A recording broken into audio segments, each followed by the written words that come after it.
DJNTV.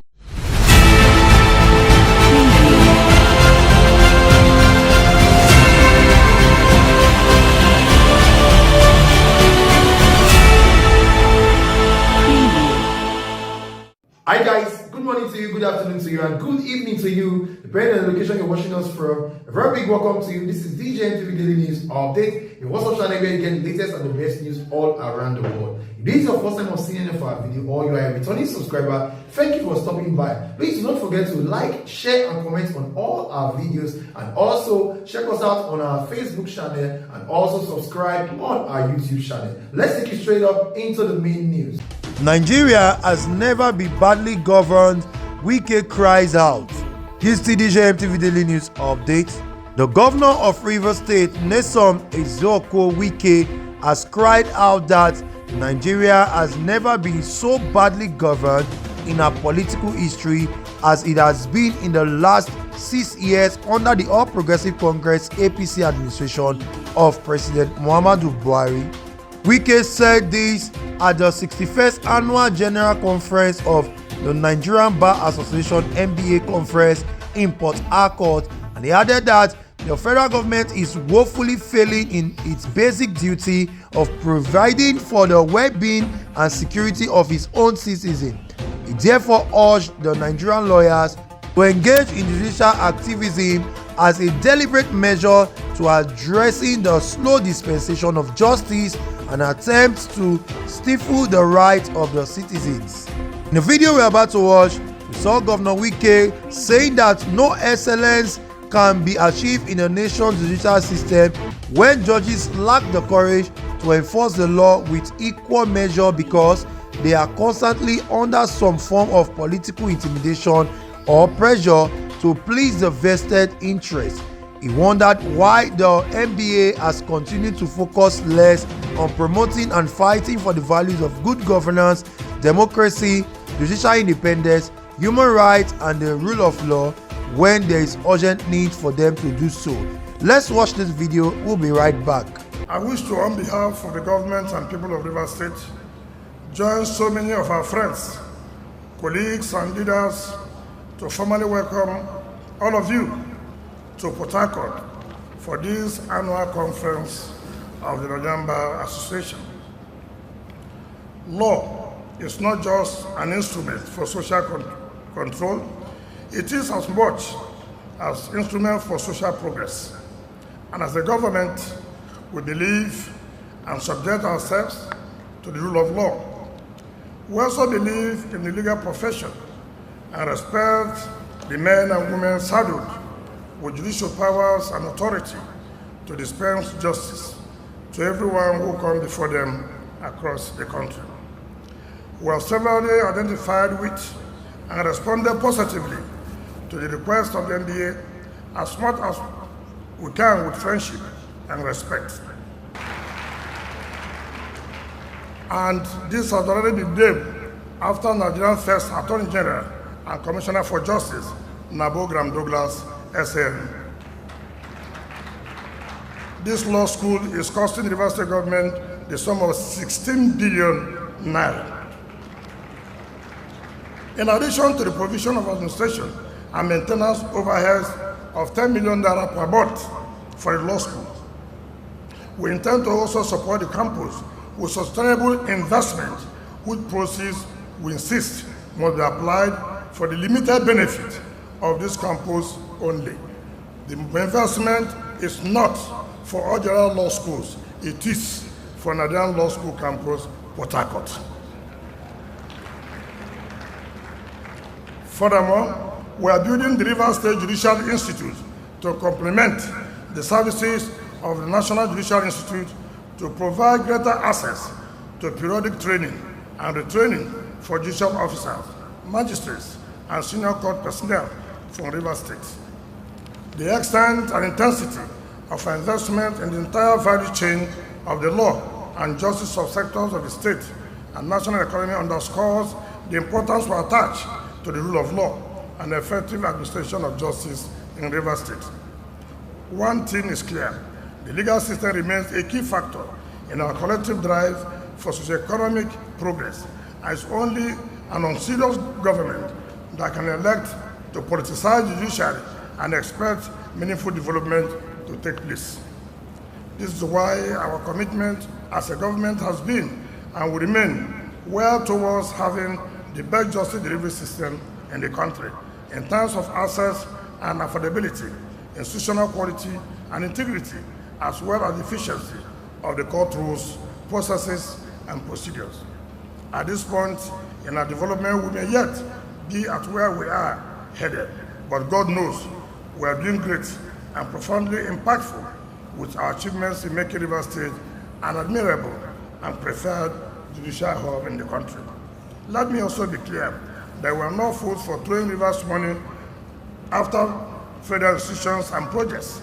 Our passion to contribute to national development is the sole reason, and what we have done for the federal judiciary, we have equally done for several other federal institutions, including the security agencies, Wike, JAM, FRSC, immigration and international development agencies, and partners, including the United Nations, domiciled in Rivers State. After all, the residents of the state are the primary and major beneficiaries of the services and projects being provided by federal agencies and institutions in the state. And so, while some other states and the federal government may continue to pay lip service to the critical issues facing the judiciary and our legal system, the Rivers State, under our watch, will not be part of that. Let me also add that it is not enough for the federal government to issue Executive Order 10 and do nothing more pragmatic about resourcing the judiciary to the fullest possible extent, including enhanced judicial welfare and conditions of service. At any rate, Executive Order 10 is an oppressive erosion of the powers and autonomy of the subnational governments to administer their own judicial budgets according to prevailing economic indices. Hence, the decision to seek judicial interpretation of Order 10 is necessary. It is for similar reasons for strengthening fiscal federalism that we are in court to determine the proper authority under our Constitution for imposing and collecting the value-added tax in our country. These are very nationally sensitive issues, and Nigerians are eagerly waiting for the final outcome of the judicial process. We therefore wonder why the Supreme Court is not giving accelerated hearing to these matters and respectfully request what this should be done in the national interest. For us, we must stop this artificiality and work collectively towards building a strong legal system, well-resourced and independent judiciary, and effective administration of justice for our country. Once more, the federal government cannot continue to undermine the welfare of the country's judicial officers with poor remuneration and attract the best hands and excellence into our judicial system. The struggle for a better deal for our judicial officers is one the NBA must champion with utmost priority and commitment before it's too late in the day to rescue it from total collapse. This now brings me to the theme of this conference, which simply says, taking the lead, which I would think is more of an aspiration for the future. A little moment of introspection will reveal that the NBA is not what it used to be before the estimation of Nigerians in terms of the quality and commitment of its disposition to the struggle for the rule of law, social justice, and national development. I'm not criticizing the executive of this. I'm talking about NBA as a whole. So nobody should think I'm criticizing my brother Abata. No. Since the birth of this nation, Nigeria have relied on the law and our legal system to settle disputes, prevent crime, promote democracy, protect human rights, and regulate virtually all aspects of both private and public life. From independence to date, our constitutions have managed to guarantee, preserve, and protect citizens' libertarian rights and freedoms, and the 1999 Constitution is no exception as it reflects the essence of democracy, the rule of law, and social justice. As we all know, democratic principles are inherent in the right to self-determination, the right to freedom of peaceful assembly and association, and the right to participate in the governance of the society, either directly or through freely elected representatives. Similarly, the rule of law and social justice are expressed in the constitutional provisions that guarantee equality of all before the law, the entitlement to equal protection of the law without discrimination, the protection against arbitrary interference with the freedoms of citizens, and the accessory rights to substantial justice before the ordinary course of the land. However, while rights have meaning only when citizens can enjoy them, the desire for freedom, democracy, and social justice is indeed the birthright and natural aspiration of every Nigerian citizen. As a profession and as a pluralistic assemblage of learned men, the NBA has greater responsibility to promote and protect the rights of Nigerians at all times and in all circumstances. But the central question is whether the NBA has been living up to its credo and responsibility. While I will leave us to be the judge, my own personal conclusion is that for years now, the NBA has focused less on promoting and fighting for the values of good governance, democracy, judicial independence, human rights, and the rule of law. These are some of the concerning facts. Never in our political history has Nigeria been so badly governed and denied of good governance, with the federal government woefully failing in its basic duties to provide for the well-being and security of its own citizens, as we have experienced in the last 6 years.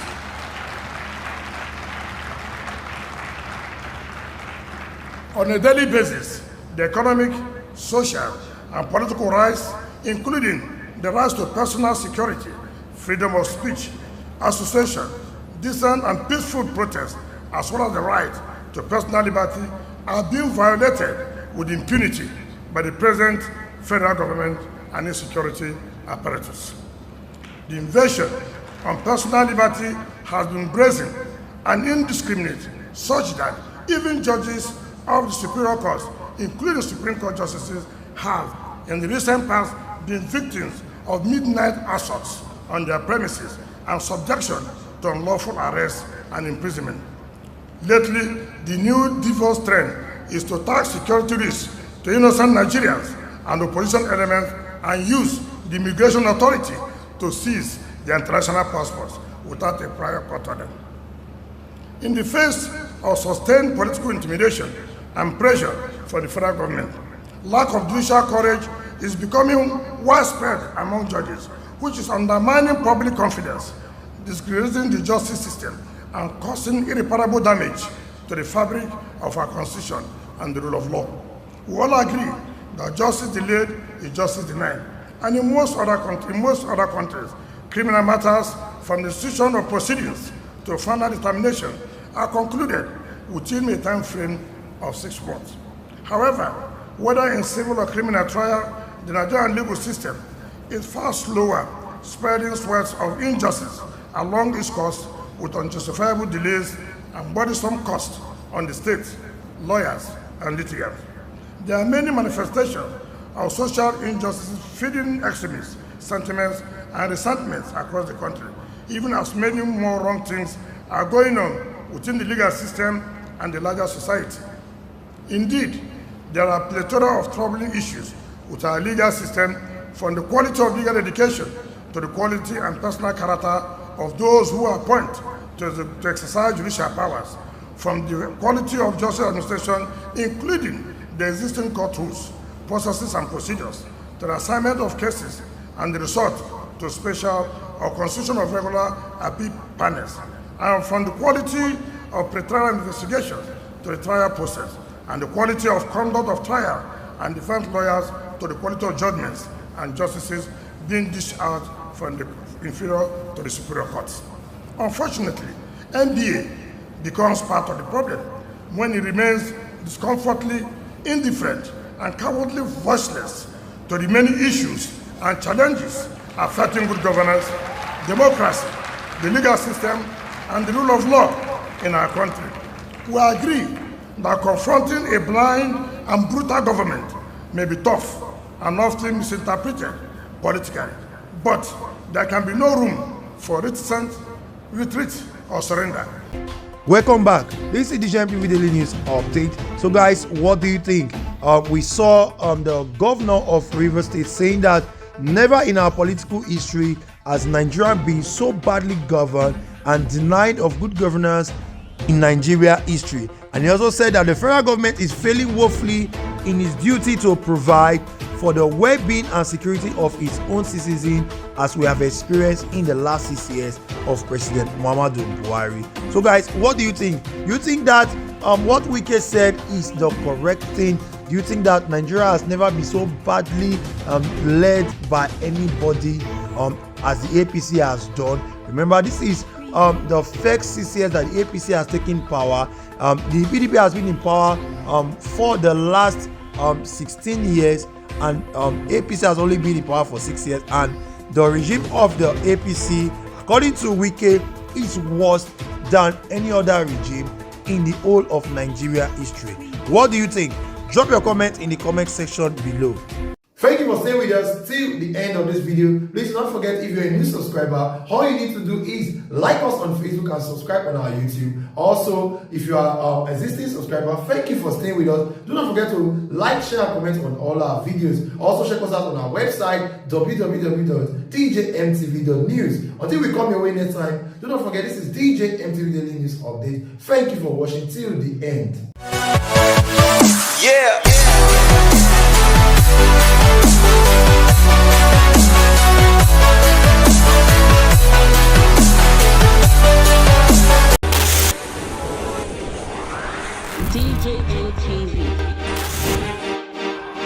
DJ ATV.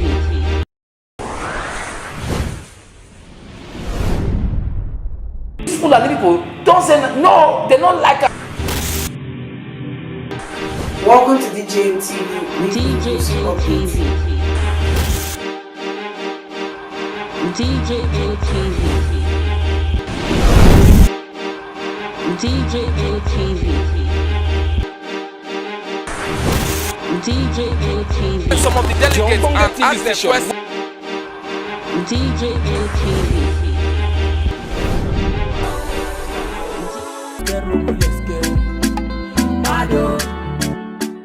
DJ ATV. DJ ATV. DJ ATV.